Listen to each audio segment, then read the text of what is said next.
Le statut de l'enfant à naître pourrait-il être remis en question? Si est-il la question soulevée par nos confrères du Parisien dans un article paru ce mardi 5 mars. Le 10 février 2023, l'humoriste Pierre Palmade a été impliqué dans un accident de voiture sur une route départementale de Seine-et-Marne, blessant gravement 3 personnes, dont une femme enceinte de 7 mois qui a malheureusement perdu son bébé par la suite. Le comédien était sous l'emprise de substances illicites au moment des faits. Le Parisien a rapporté aujourd'hui que le parquet de Melun avait décidé de renvoyer Pierre Palmade devant le tribunal correctionnel pour y être jugé pour des faits d'homicide et de blessures involontaires aggravées.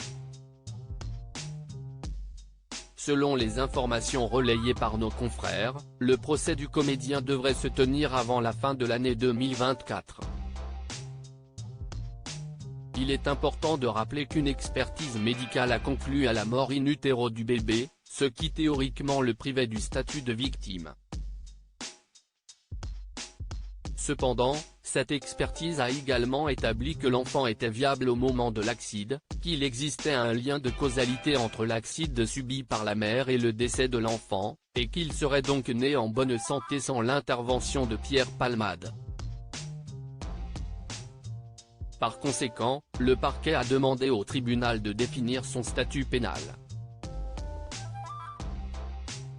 La juge d'instruction devra donc rendre sa décision avant le procès, prévu en fin d'année.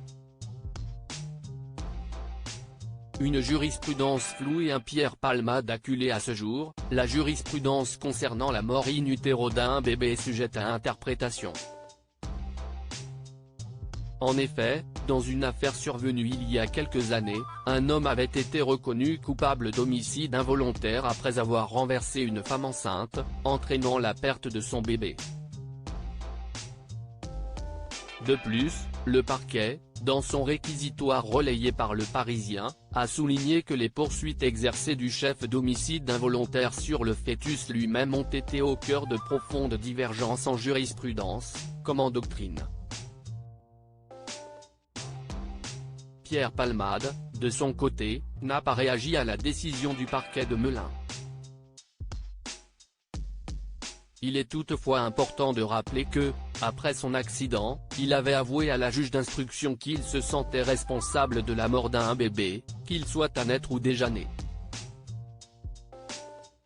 Article écrit en collaboration avec 6 médias. Crédit photo, Bertrand Rindov-Petrov.